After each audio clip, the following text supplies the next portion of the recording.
Well, it's really about the community, and so I will connect to schools. I'm in that process also, but right now I'm just building the foundation, and then we'll be able to branch out and really touch more in the community, but just slowly though, and then at that point sponsorship will happen. Welcome to the Tatyana Show, and I'm so excited because I have community leader, activist, principal, husband, man of God, and so many other things. Thank you, man. Here Thank today you. on the Tatyana Show, Mr. Robert Bell. Oh, thank you for having me. I really appreciate this. Thank you for the time. Well, thank you for the work you're doing, and for me not seeing the Tatyana Show and seeing your platform.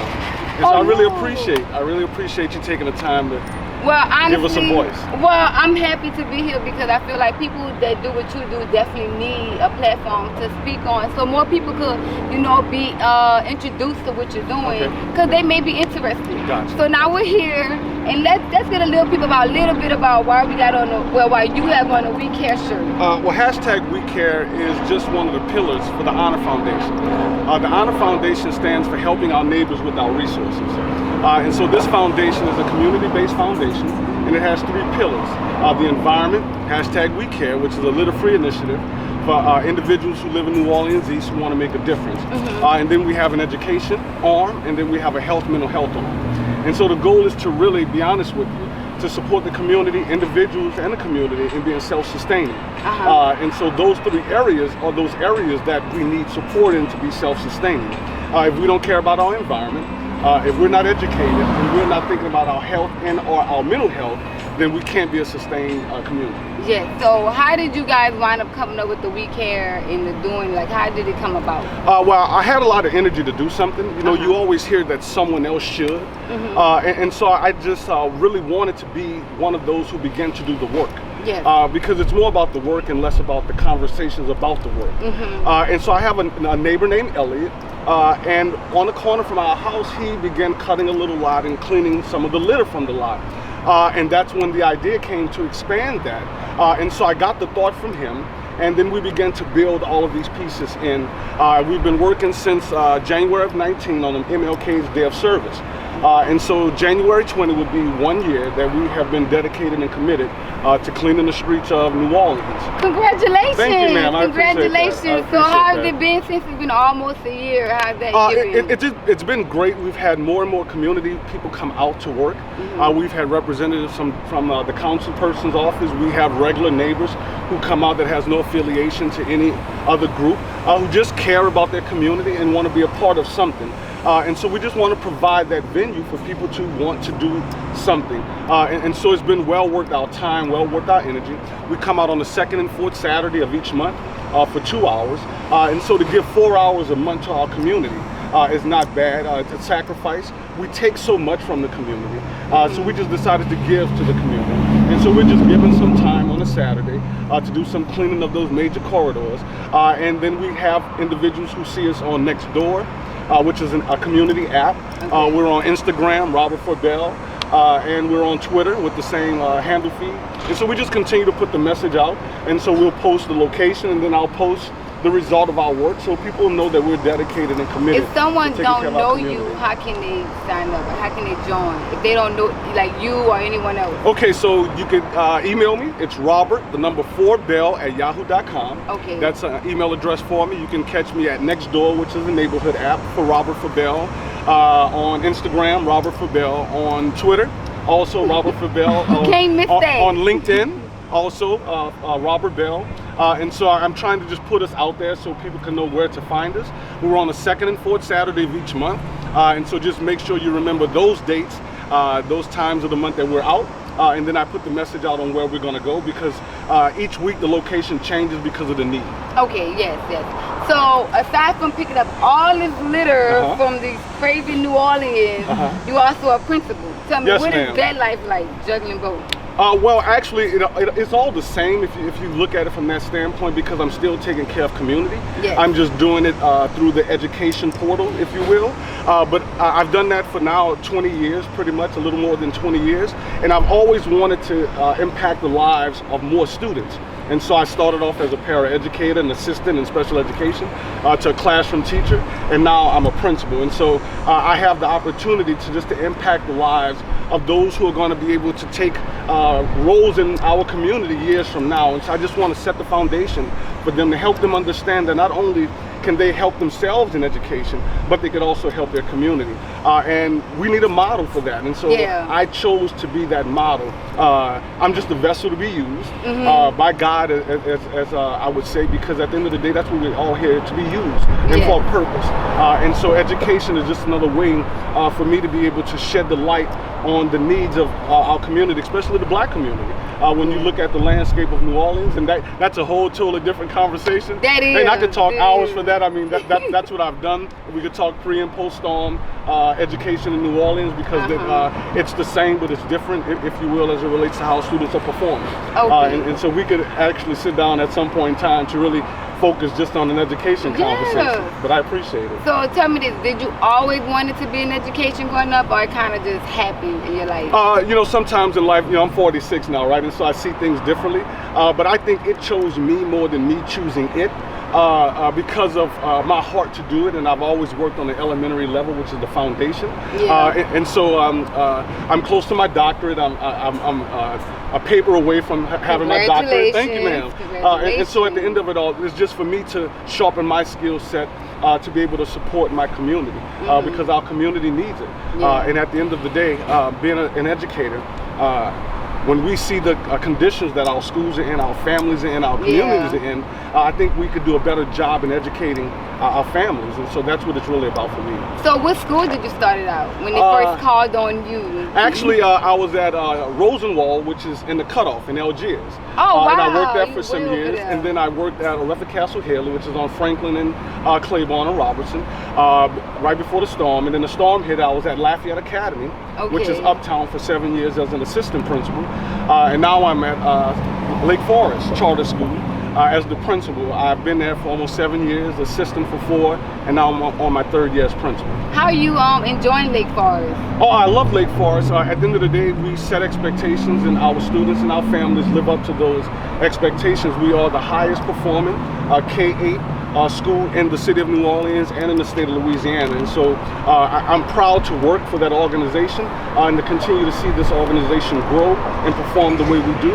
And hopefully we'll be able to impact and affect the lives of other students in other schools at some point in time. What is some advice you probably could give other educators who want to help see results of the children actually learning and improving? Well, I think it's really about, it starts with the leadership. I think we put too much on teachers, and we blame teachers a lot. It's like in psychology, it's the kick the dog syndrome, right? You had a bad day at work and then you go home and you kick your dog, right? Which is your safe person. And so teachers are used in that standpoint, in my opinion. But it all starts with leadership, and it all starts again with parents. At the end of the day. And so it begins with leadership, and I think them having the opportunity or the understanding or the know-how to be able to put these processes in place, put protocols in place, because it's not really just about ABCs and 1, 2, 3s. It's about the environment being conducive to learning. It's about having those partnerships with parents and other community entities that are willing to put the time and the work in. Okay, I'm pretty sure there's going to be some parents watching this. What advice would you give them to help them to start helping a child become better?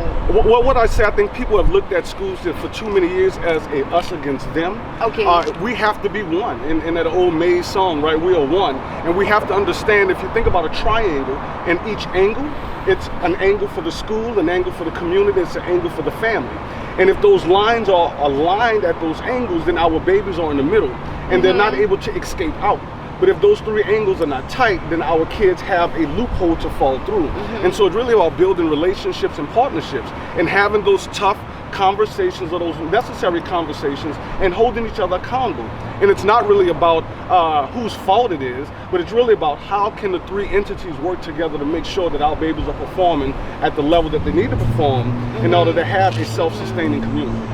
Okay, I understand that. So but mostly it's like the child that the parents need to set expectations for their child. Yeah, they need to support the school. They need to have regular routines for their babies. They need to support their babies when it comes to homework, when it comes to studying. When the school calls you, you need to be there to support. And I think too often that we find excuses not to, but we need to find reasons to support what's going on. And I understand that years ago it may not have been necessary for these three entities to work together, but now it is. And I think we all have to step up to the table because our babies need us. Yes. So out of all those grade levels, what's your favorite grade level that you like what grade level you feel like that's for the children? To be honest, I don't have one because at each developmental level, there's some joys in working with all of them, and they're all precious, and so I don't necessarily have a favorite, but being an educator, I understand the psychology and the development behind each one of those levels, and so I have to provide that level of support during those developmental stages to make sure that students or teachers and the faculty support kids in their developmental level to support them in the academic needs that they have. After now being a principal and once being an educator, would you ever go back to education, or do you prefer being a principal? Well, I think it's all the same work, just a different role. And so my responsibility and my dream is to continue to move forward so I could have an impact on a greater number of children, because that's what it's about. I want to be able to impact. So what's after a principal? After a principal, where you can go to a traditional district where you're a superintendent, or in this the environment that we're in now, to be a CEO of an organization that has multiple schools to be able to impact. And so there are multiple ways that I can do it, but right now I'm focused on the principalship and continuing to build that foundation and my skill set to be able to be moved to the next level. And so when that comes, I'll be prepared to move the way I need to. Okay, now aside from all of that, what do Robert enjoy doing? Like, how do you keep yourself afloat juggling all these different jobs and people and skills? It's just a work ethic. I've worked since I was in middle school. I come from a single parent home, and so I am these students that we talk about. I am the community, whatever adjective people want to use with them, at risk, at promise, whatever you want to use. I am that kid, free and reduced lunch, the public bus. So I've been there, done that. And so I just would like to continue to see us grow in a positive direction. It's not necessary in aligning all of those entities that I talked about. Because if we don't have full alignment, then we do not have that direction and that goal to shoot for. And so for me, it's just really about putting the work in, the effort, being an example of what we talk about. I want to be that example of doing. I want us to do more and talk less. Okay.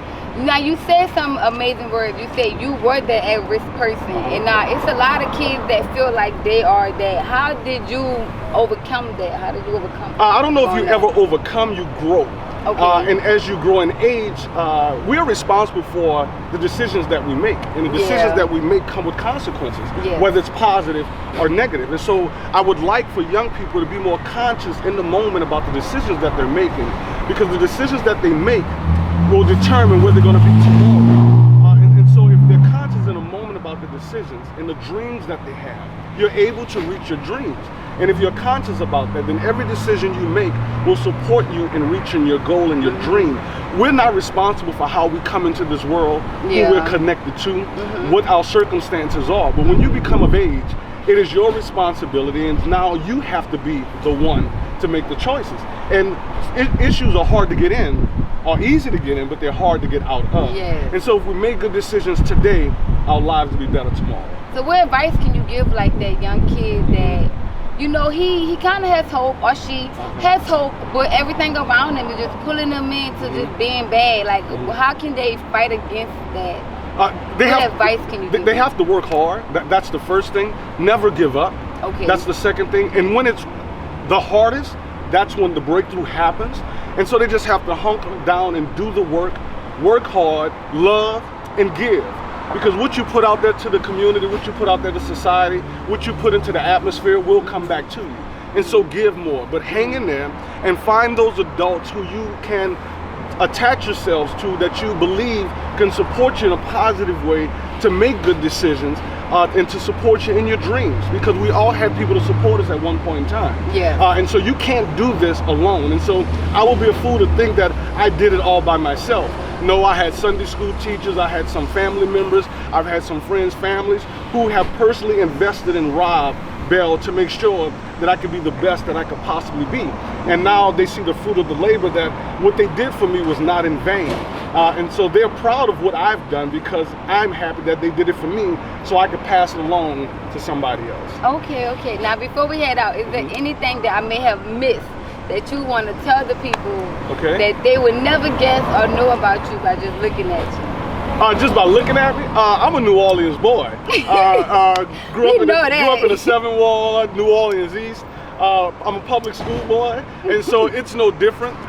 I do second lines every now and then because I love New Orleans. I love New Orleans' culture, and sometimes because of what I do, people look at me strange, right? But I love the city. I'm a glutton for it. We came back after the storm to rebuild our home because New Orleans needed New Orleanians to support it in getting back on track and moving in the direction that it's moving in now. And so, not only do I have hope, but I do know that if we work together as a collective, then we're going to get to where we want to get. But we have to do it ourselves, and we can't wait on anyone else to help us or the government to help us. We have to pull up our bootstraps, put the gloves on, and get to work. Amen. Like you doing right here. Yes, ma'am. With the We Care. You out here with your tennis shoes on, with your sweating with your sweating on your shirt. I'm with it. It's just work. It's just work, and I sweat Monday through Friday, just in a different set of garbs, right? But it's just work, and I love what I do because I give. You reap what you sow, right? And so I give it out, and then it comes back to me, and so I'm okay by that. Amen. But thank you so much, Mr. Bell. I thank you, Tatyana, for being willing to do this and putting us out there to show the community that, you know, too often we see the messages in the media about what black individuals are not doing, and they put those messages out. But there are a whole bunch of us, and more than who are negatively impacting our community, who are doing powerful and impactful things. And so I thank you for using your platform to put us out there. Of course. Thank you. Thank you guys so much for watching. And if you want to join the We Care movement, you know where you can find him at Robert for Bell on all platforms. Except LinkedIn, it is Robert Bell. But thank you guys so much for watching. Thank you for being here. Thank you, ma'am. Thank y'all. And we're out.